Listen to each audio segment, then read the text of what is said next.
You are listening to the Postcast, presented by the Locked On Senators podcast and the Glebe Central Pub. The Glebe Central Pub is your neighborhood pub in the heart of the Glebe. Great people, great food, and tasty drinks. Visit them at 779 Bank Street and tell them Locked On Senators sent you. I'm Ross Levitan, and yes, I've got the boys with me at Brandon Pillar 1 and at Laleem's Martian, following a 5-2 loss for your Ottawa Senators against the Los Angeles Kings. They cannot crown the Kings and beat them for the season series. They lose this one, and it really fell apart early, as we do each and every postcast. Pilsy, your immediate reaction following the loss. I mean, this game was over pretty quickly, let's be honest. The Sens gave us a grasp of hope when they made it 2-1, but that 3-1 goal, that was it. Just unfortunate, bad timing goals happening quickly. And I know normally I stick up for the tendies, hashtag goalie friendly show, but I mean, Cam Talbot was just bad tonight, unfortunately. And yes, James Mitchell, I was worried about this. I hit the over, didn't I? I got 1 out of 2 right, but yes, I did mush the Ottawa Senators, as I usually do. My apologies. Yeah, that's difficult, Pilsy, when you come off 2 really nice emotional wins like the ones they had over the weekend there, and then they come out and they lay an egg like tonight. It's like, what? We thought they were on the up and up here. The game against, this is a game against the LA Kings, who should be an easy opponent, especially with the goaltender that they had in that net tonight. Like, who's this guy, right? And he comes out of nowhere and snags the W on them here. But I don't know, boys. I feel like this might just be one they got to throw away here, because I feel like, the vibes were looking good. They just kind of got to get out of this little dip in the road here. You can't win them all, so like can't get too low on a loss like that one, when really, like, it was over from the start. They dropped the puck, and 10 minutes in, the game is pretty much over. Yeah. So what I'm trying to do is get a little less high and low after each and every game. Like, oh no, we suck again. It's too stressful if we do that, Ross. It's too stressful. Each and every game, it feels like, and then it's like, okay, now they're building something.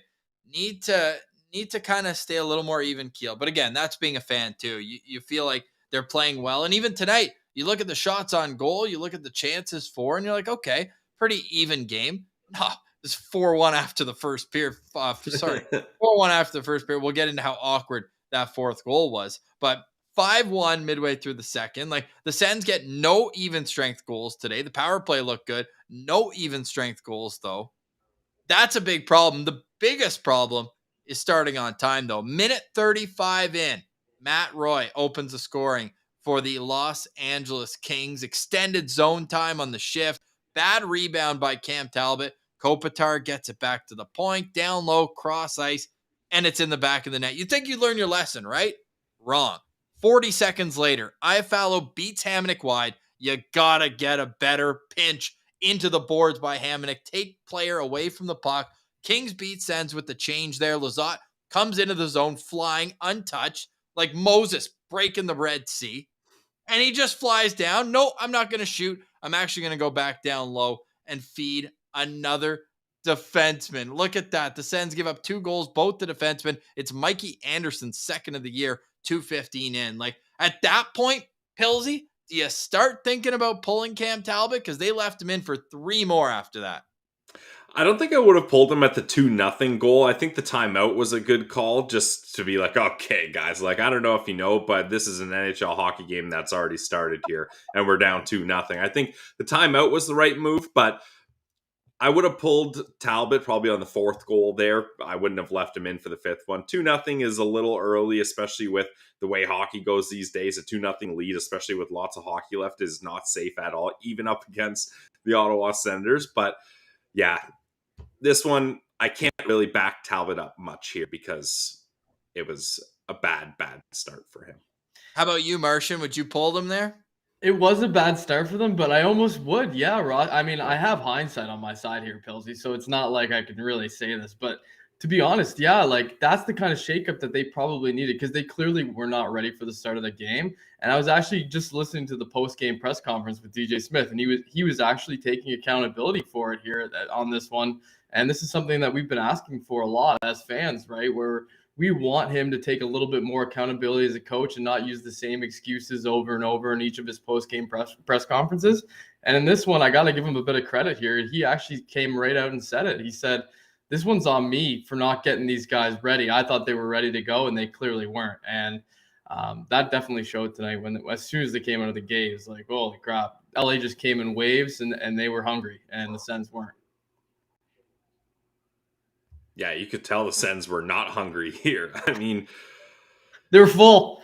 Yeah, they were full. And I really thought that the LA Kings are kind of a good measuring stick for the Sens, right? They started their rebuild in a similar spot. Byfield goes 2, Timmy goes 3. Like their big draft picks are right there as well. Both of these teams. Go ahead. Both of these teams have been using future assets to bring in top 6 guys like Fiala, like DeBrincat. They're bringing in Giroux. They brought in Philippe Deneau. Like, they kind of are making similar moves. Both of them, the decor is struggling and goaltending not so great. So I thought this was a game where the Ottawa Senators could have taken advantage of a guy that hasn't had an NHL win in 1,358 days. But like I usually am, I was wrong. Before. I feel like they've done that before. It's like these guys come out of nowhere and get wins against the Sens. It's every time. Pillsy, as you said, Ottawa gets another backup. Yep. I told you. You were certain Quick was going to come in. I was like, don't think that the pattern and trend we've been seeing is not going to continue here. Phoenix Copley, North Pole native, gets the W. I mean, he's now 3-0 up against the Sens in his career. You said backup. This is another third stringer. Third stringer, yeah. Because, I mean, Cal Peterson, we all know that. I think most people who were following hockey have heard the story about when they got, blown, or they allowed 9 goals and then they waived this guy that they just signed with like a long-term deal. It's kind of a message to the team, but holy crap, like they got this guy Copley in there that we've never heard of before. Just want to get one thing corrected. Our friend Alex pointed this out to us in our YouTube comments today. By the way, Locked On Senators, available 5 days a week, Monday through Friday.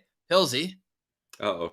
The North Pole, Alaska, is located about 2,800 kilometers away from the North Pole. Well, I said he's from North Pole. Like, fact or fiction, is he from North Pole? He is from North Pole. I guess I've been putting the in front of that, so that's fair. I also said South Africa was the South Pole, so I'm generalizing here, guys. Jeez. So at that point, it's 2-1 in the hockey game, and Ottawa gets a quick power play. All of a sudden, it's looking like the over's going to hit. It's looking like it's going to be an entertaining shootout-style game, the likes of which we've seen from LA last week with that overtime loss 9-8 to Seattle, just like that wild back and forth game between Montreal last night with Vancouver. But it was Drake Batherson, his first goal in 10 games from Tim Stützle and Thomas Chabot. Great keep-in from Timmy on that play. Sets it up to Chabot, back to Timmy, one-timer, makes no mistake. Great overall play by Timmy. Martian, what'd you see on that one?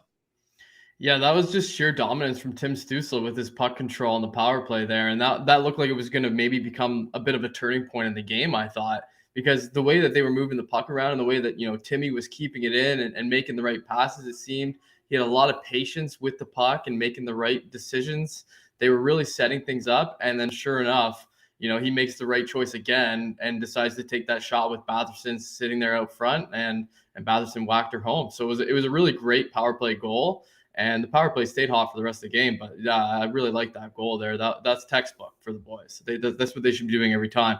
You know what? We don't see enough of Timmy maybe running. I know it's a little bit sketchy having him as the last man back. But in that power play situation, like it's kind of nice to have a guy like him there.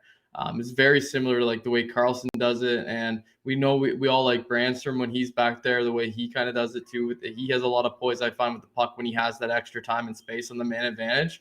And then, Chabot can do it too. But I think Timmy, of the three, like he's the best for it because he's got the best vision and the best skills, I would say, with the puck. Yeah, he certainly does. So at that point, Ottawa's looking good. I thought they were going to make a comeback. And then Timmy takes a penalty on Anze Kopitar. Probably one that he would like to regroup on. I know he didn't like it immediately, but definitely kicked the leg out as Kopitar did a quick spin, and the Kings score. Again, it's Arvidsson from Moore and Dursey. Nice passing play. Dursey, like real quick down low. Moore one touches it over to Arvidsson. That's the one where I don't blame Cam Talbot. Not much he could do on that one, eh, Pills? Yeah, that's fair. Like, it's Arvidsson is all alone back door. What's Talbot gonna do? Sure. Yeah. And then, I mean, things go from bad to worse. Like, you allowed 2 goals in 40 seconds at the start of the period. This time, it's a little bit longer, but still within 3 minutes. Victor Arvidsson again. And can we talk about how awkward this was? That they come back from a commercial break and Claire Hanna starts interviewing a leader in the Indigenous community, asks how important this is. And then there's a drive into deep center field, and that's 4-0 Nick Castellanos. I think it was Sen Central who wrote that, but it was literally reminiscent of that Cleveland Reds announcer. That was big yikes. And like, there's so much time during a broadcast. The intermission's 18 minutes. I don't know why they had to sneak it in after commercial break. It just really felt awkward in that situation. And it's like, oh, sorry. We'll get back to you actually on how important this is. We're actually going to talk about this very important 4-1 goal for the opposition team. That was a tough look by the TSN broadcast. Yeah, that was a very bad producer decision. Like, I think we can all probably imagine that was the producer getting in Claire Hanna's ear and saying, oh, we got a goal, cut over to Gord, and then, they have to go to the goal. But, like, why can't they just finish that segment? It's a 4-1 goal. Finish the segment, and then after, they've said their piece, then, then say, hey, there was a goal in case you weren't watching. Well, what else happens? We often see it where when a player comes back to get the tribute video, they just cut out the first commercial break and then they'll tack on during the intermission, one commercial added here, one commercial added there. But instead, they tried to force in the commercials, and the play started as the interview started. It's not one of those where like the interview is just ending. Hey, let's get the final question. They started it when the play started. It made absolutely no sense. And the fact that Ottawa then had another scoring opportunity after they went back to her after the 4-1 goal, if they had to cut her off again, I mean, that would have been absolutely brutal. Okay. Yeah, that's tough, especially when you're emphasizing the point that, these people are trying to be heard, and there's an important message, right? Like, I agree with you, Ross. I think the correct play there is give them 4 minutes in the intermission, right? Yeah. Yeah, it's they were talking about the importance of visibility for Indigenous people, and they literally just in the middle of them explaining why it's a good thing, they cut them off for a goal. Yeah. I know. I think we all agree on this one. It's kind of like just a bad look for TSN. Let's just say thank you that it didn't result in another goal, because if they had interrupted her again, it would have been hard to come back from. I think it was already hard to come back from, but all right, I think that's enough of that. But great on the Senators for having the Indigenous. What did they call it exactly? I don't want to mince the words up too bad, but Indigenous Appreciation Night, was that how they worded it? I'm just pulling it up here, how the Sens put it. Yeah, all right. That's my understanding of it. Yeah, Indigenous Peoples Appreciation Night. Yes, and the Senators made their logo on Twitter with the dream catcher in the background. That looked nice, eh? Super cool. So enjoy that. The logo looked great. Did they get any warm-up jerseys out of it? I feel like I've seen it before where they rocked that. Anyways. I don't think they went. I don't think they took it that far, but I hope they do that soon, because other teams definitely have. Like Vancouver, I think is the one that has done it for years and years, and other teams. Yeah, Winnipeg too. And the Texas teams are starting to do Hispanic appreciation nights and things like that too, which is pretty cool. And they're good doing jerseys for those, right? And that's cool too. So more of that is good for hockey for sure. Yeah, 100%. All right. Well, the goal made it 4-1 Ottawa. At that point, you're like, okay, all right, let's see how this can get even worse. And it certainly did in the second period, as Ottawa fans, they were hoping, and we were at the top of the mountain yelling for Kevin Fiala in the offseason. He doesn't score for Ottawa, but he scores in Ottawa. Your thoughts on that 5-1 goal, Pills? Sadness. I really liked Kevin Fiala, and I thought he would have been a good fit here. I still maintain that I think the DeBrincat trade was the right move, because like we talked about in today's episode, Ross, the Minnesota Wild had to give up a big prospect. It was Boldy, right? No. They received Boldy. No, it was the Minnesota defenseman. Oh, Faber. Faber. Brock Faber. Brock Faber. Yeah, okay. I mixed those guys up, not Boldy. So that's a big prospect plus a first. And the Ottawa Senators didn't lose any prospects, and they had a lot of draft capital to get to Brinkett, so I'm still okay with that. But Fiala had himself one hell of a night. I mean, geez, like that's got to feel good if you're Kevin Fiala, and he continues to lead the LA Kings. Now I think he has 31 points this season. Not bad. 9th goal of the season. He also had an assist in this game. Victor Arvidsson had 2 goals as well. Anze Kopitar 3 assists. It was a stat stuffer night for the Los Angeles Kings. But when you look at the shots on goal, Ottawa outshoots the LA Kings 33-28. It just so happens their starting goalie allowed 5 goals on 28 shots. Sorry. 5 At goals. one point, Ross, it was 4 goals and 11 shots early. Sorry. Yeah. No, it was 5 goals on 15 for Talbot, and then Forsberg came in, mopped it up. Brutal all in all in this game. Let's get into the power play afterwards and our Sen Central standouts. We'll take your questions as well. And I like Graham's point here. Can't blame a single player. The entire team was just brutal. And I'd even say, except like, I still think that Timmy, Giroux, Brady, they're creating when they're on the ice.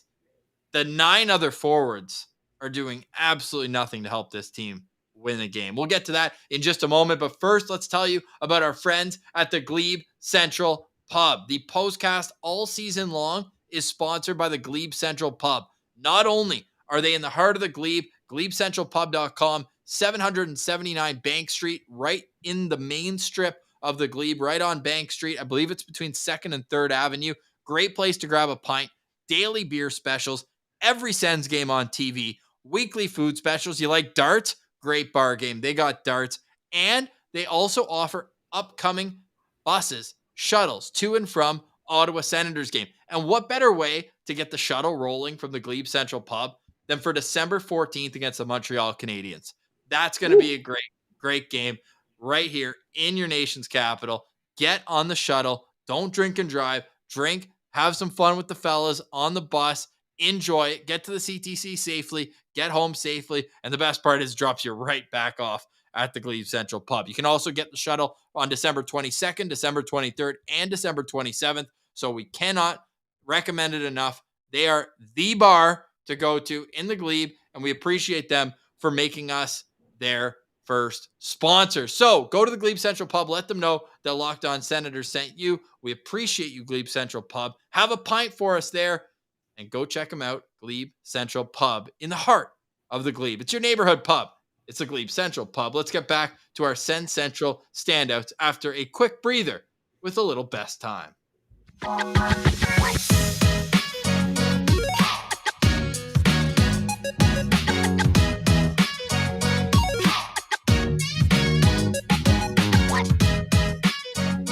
You're listening to the Postcast after a 5-2 loss for the Ottawa Senators against the LA Kings. Martian, it's the Sen Central standouts presented by the Glebe Central Pub. Okay. Always Central. Hey, should we get some good vibes going, Pilsy? Hey. We can try. Through the Martian universe. Should we tell him what care package is coming for him? Ooh. You guys send me a gift? Let's save it. Yeah, we got you a little package coming. In the chat, let us know what you think. If you can guess what Pilsy and I got Martian. As a little I wonder what the guesses will be. Me too. Keep it clean, people. Yes, yeah. Martian, give me a standout, pal. I'm gonna go with Thomas Chabot here tonight, fellas. Yes. I thought of all the guys at the back end, he was certainly the guy who probably had the best night of a lot of those guys. And his hard work kind of paid off tonight with the goal in the power play, and it's nice to see him actually use his shot for once. On that power play, he doesn't usually unload one like that, but that was a big shot as far as Thomas Chabot shots from the point go. He added another assist on the Timmy goal. I thought Thomas Chabot had a pretty good night tonight. He logged big minutes as usual, and obviously he got that last goal there in the third period when we were talking about our breakdown of the game. I think we kind of brushed over that last goal by Thomas Chabot, but the big shot from the point made a big difference there. So We won't say in particular what we got, but we have already gotten the right answer. But before we got get it quick. to it, Graham does stuff. I mean, this would have been a great gift for the Martian, a parlay win. But Pills, Fortunately, I don't I have always that love power. those. yeah, Pillsy would not be handing those out. Kevin mentioned power play looked great today. We'll touch on that a little bit more. But yes, you are getting a care package from our friends at Farm to Fork Martian. So get ready, pal. It's going to be a good one. Trust me. And we're giving you a little, what do they call it? Like day spending money. What do you call it, Pills? Per diem. Per diem. We're giving them a little per diem to go to LC. For meet them. And grab a little rouge for the red wine, as that comes right out of my heart for sure. Yeah. So yes, Farm to Fork, you can check them out. We appreciate our friends Farm to Fork. We're dropping a little care package off for Mert Method as well. So you fellas are gonna have to have a grilling competition. That's all I gotta say there. All right. So thanks, boys. No, we appreciate you, man. You're a big part of the Postcast, big part of the show, best friend of the show. There's no question about that. So 5-2 loss. The Senators still 4-2 in their last 6 games. And okay, I'm ready for a spin zone as I hand off another standout to our boy Brandon Pillar. Little spin zone. Better to lose in regulation to a Western Conference team. Hey, Pills, what do you think about that one? Love it. Yep, that is definitely a good point to make there. And hey, as Pilsy giveth taketh with the goalies, he giveth. Hashtag goalie friendly show. Anton Forsberg, perfect in relief. Ross, we talked about it in today's show. You mentioned you thought Talbot should get the start. I thought Forsberg. He played well last game. I like giving goalies give them time to stay in the groove, and they're in the groove. Stick with it. I agree that Talbot has been the better goalie, but I think you got to ride the ebbs and flows when you have a tandem like Talbot and Forsberg. And I really thought Forsberg should have got that start. And he gets 14 out of 14 saves here. And sure, the game's over by this point, but he does what he needs to do, and he's perfect in this one. So my Sen Central standout, brought to you by the Glebe Central Pub, Anton Forsberg. So would you say that Anton Forsberg benefited from rest? Was it a weapon for him tonight? Rest is a weapon. If I hear that one more time, I'll go crazy. But so Thursday in Dallas, Pillsy, just to pick up on that. Thursday in Dallas, who starts? Cam Talbot or Anton Forsberg? Nah, Forsberg. You got to give it to Forsy here. All right. Martian, how about you? Yeah, I'm with you there, Pills. I think Forsberg's the right choice there. Yeah, I think so too. It's crazy. Like when Cam Talbot's been good, he's been really good. And when he's been bad, like San Jose, tonight, he's been really, really bad. Let us know in the comments as well. We want to hear right now who starts in goal on Thursday in Dallas. I didn't even mention yet, fellas.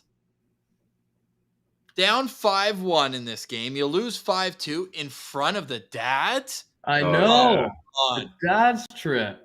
Can't be my Sen Central standout is those dads having to sit through all together, put on a smiling face, have a few pints, mingle when their boys are laying an egg out there on the ice. That must be tough. Yeah, it'd be a lot more fun for them up in that box, I think, if the Sens were lighting it up. That's definitely for sure. Yep. It's fun to watch Jeff Sanderson and Keith Tkachuk up there together, eh? A couple old NHL vets up there. Those guys have a lot of games in their belt between the two of them together, right? I'm sure they played plenty of games against each other. Old war stories maybe while they're up there. But, yeah, now that Jake Sanderson's like part of this team permanently, that's pretty cool seeing those two guys up there together. 100%. And just wait until, Ridley Gregg gets here. His dad's in the mix. And then a couple other guys in the organization. I'm blanking on names right now. Who am I missing, Pillsy? I know I'm missing at least one more. Did Dwayne Norris get NHL time, or was he just in Germany? I think he got a couple of games. We'll count. And then what about Batherson's dad played pro somewhere too? Yep. Not really NHL. Yeah, no. If you guys had to guess here, and I want to hear everyone's answer in the chat, how many games combined? How many NHL games combined for Jeff Sanderson and Keith Tkachuk?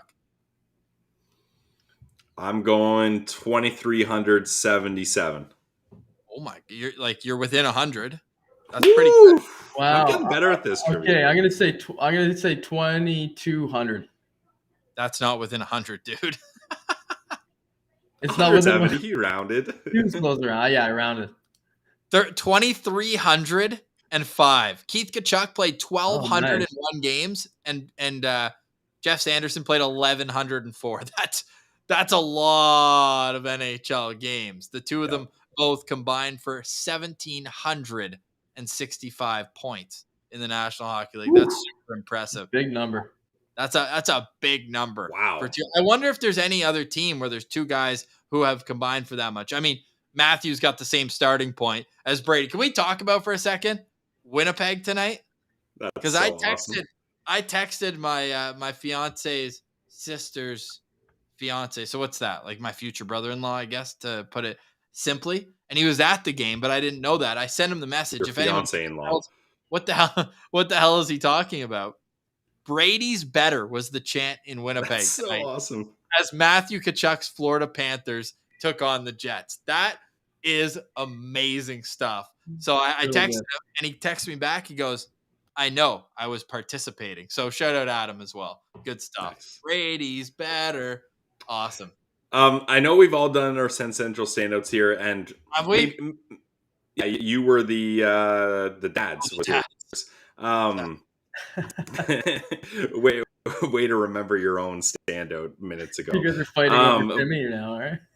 But Timmy would be the other one to sleep. But I want to give a shout out to. Wait, was he anybody's locked on player today, Timmy?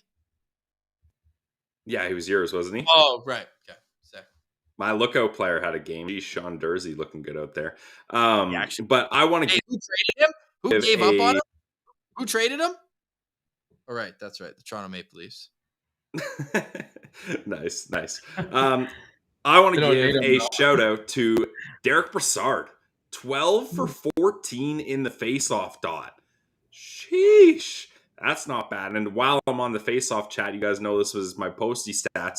Mark Kaslick, 8 for 9. So the Sens did my key to victory, dominating in the faceoff dot. However, big old thumbs down in the wins-loss category here.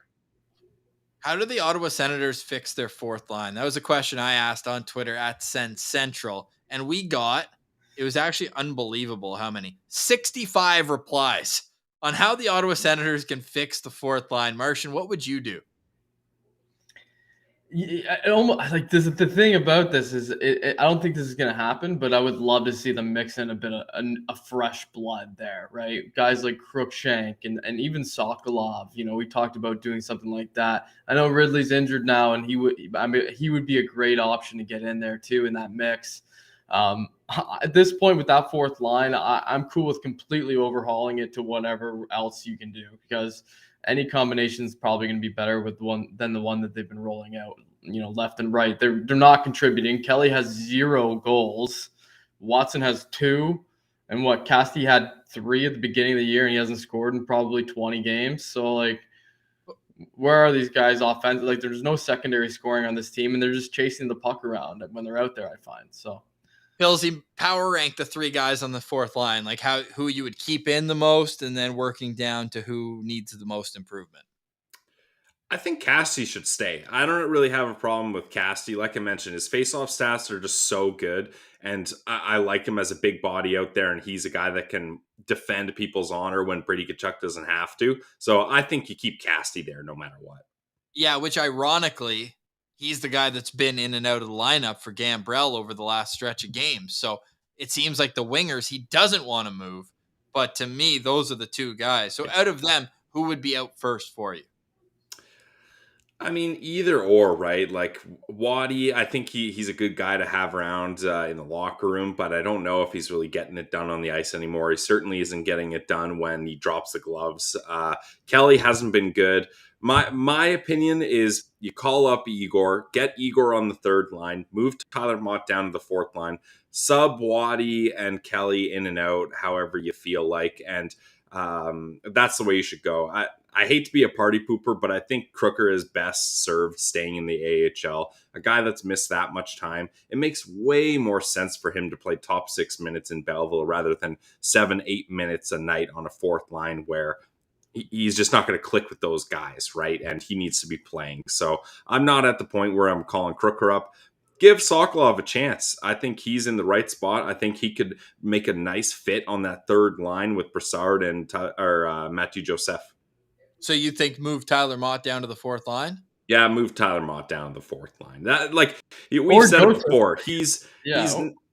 Oh, go ahead, Marsh. I would say even him or Joseph, either one of them, it doesn't matter at this point. Same thing with Joseph. Like, I know he hasn't played great, but I don't think you're not gonna kickstart him by putting him down with less offensive players and playing him That's less, a right? good point. So Yeah, that's a good point. that's where I'm looking at this. And I think Sokolov could really help Joseph. He's a bigger body that's going to create space out there. He's got one hell of a shot. All you have to do is put him on the wing and he can rip it. And yeah, like Spencer's saying, I think Mott is a poor third liner and a great fourth liner.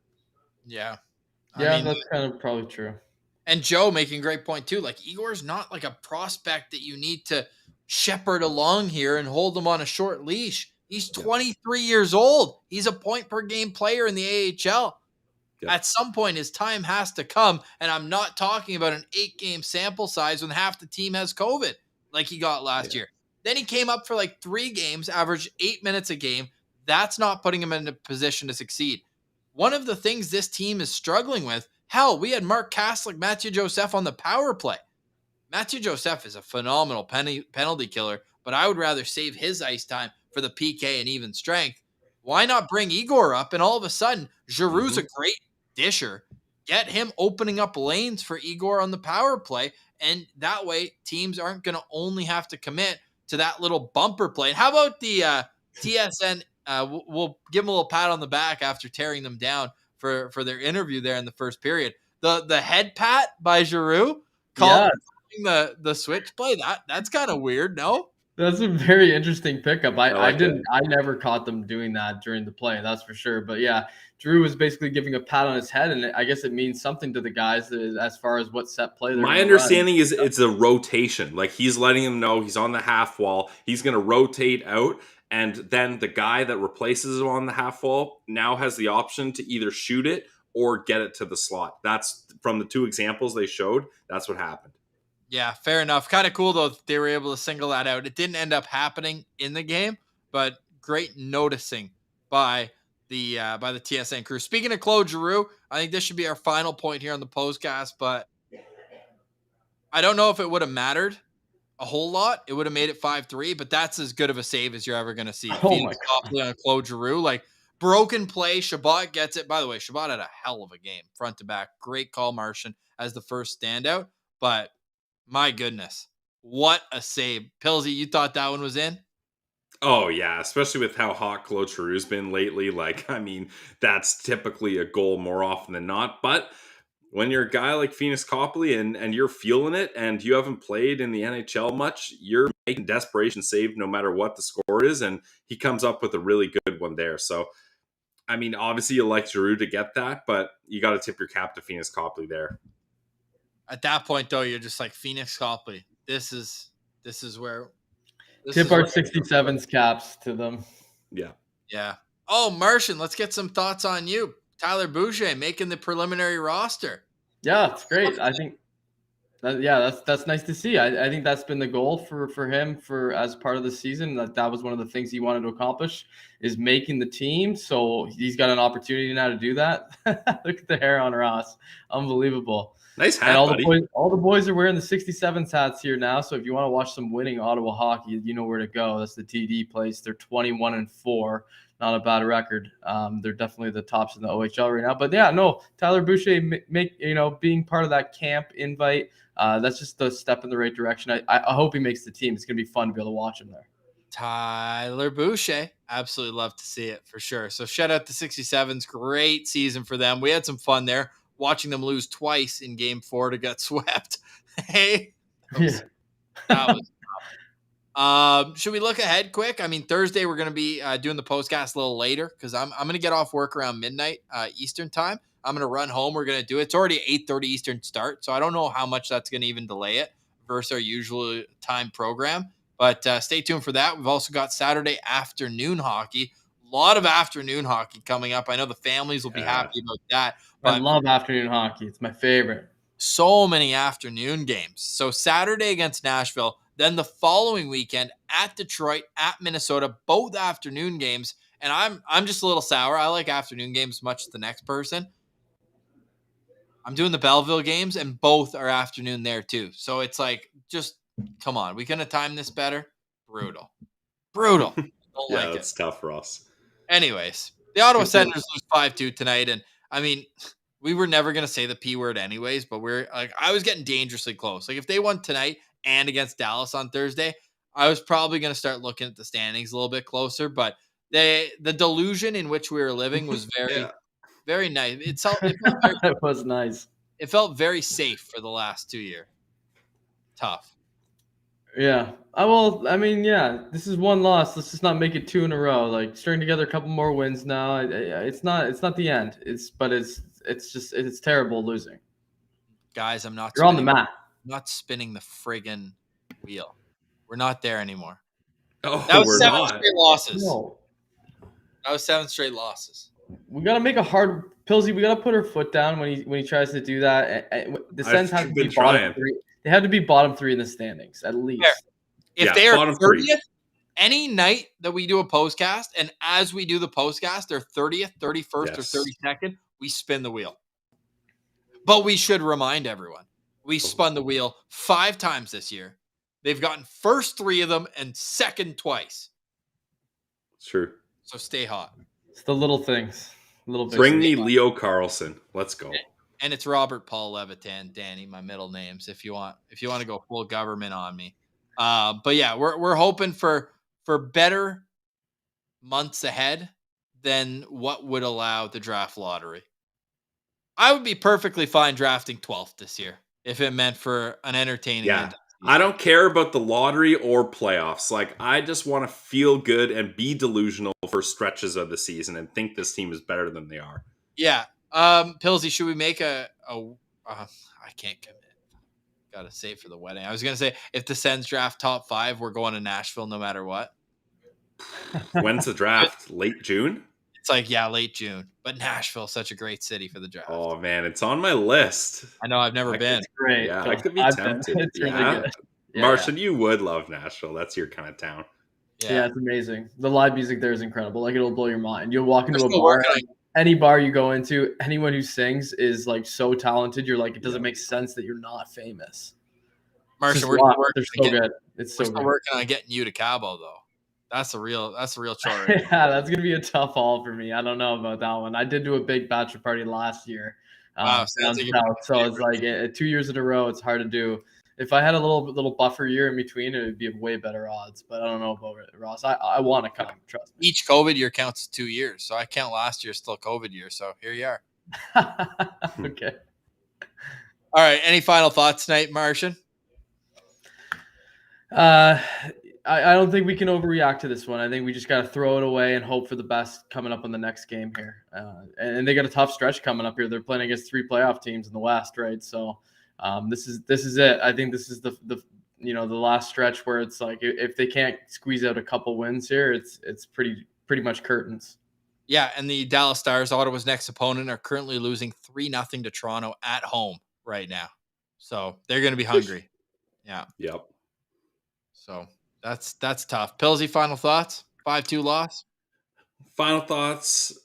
We're not mad. We're disappointed, as the dads will be telling the sons tonight. And that's how I led my recap video. Everyone go check it out on YouTube Shorts and on Instagram, TikTok, which we only go on to upload these shorts. That's all we do on TikTok. But you can give us a follow there as well. I won't read any comments on TikTok. I don't know how. Too old. That's fair. Check out all our 3 things game preview videos, and we do recaps after every game, like Ross is talking about.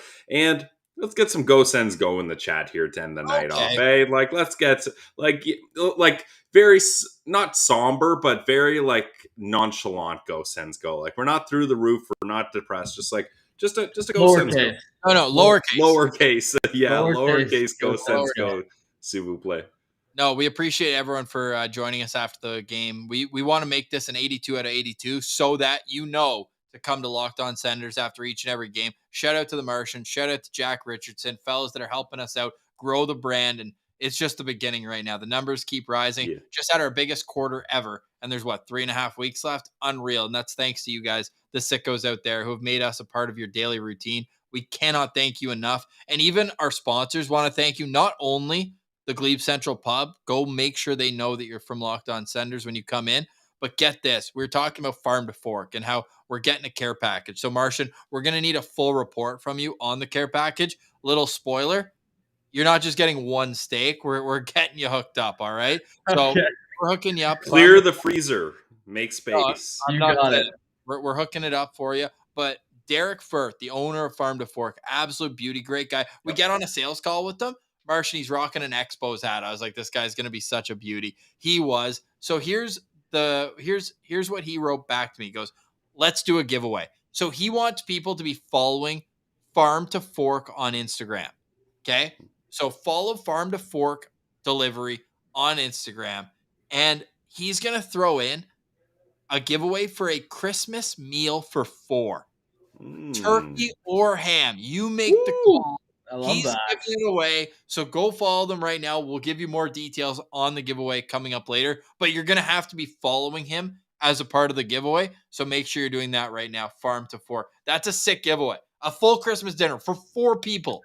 That is. Yeah, that's awesome. Dude, it's sick. And how about Shawarma Palace partnering with the Sens too? Our friends Shawarma Palace partnering with the Ottawa Senators. If I can eat a shawarma while I watch the Sens, I'm going to be blowing garlic breath in Leafs fans' faces every single Battle of I Ontario. think it's gonna happen, Ross. That's the dream. You know, that's just one of those little things we've asked for.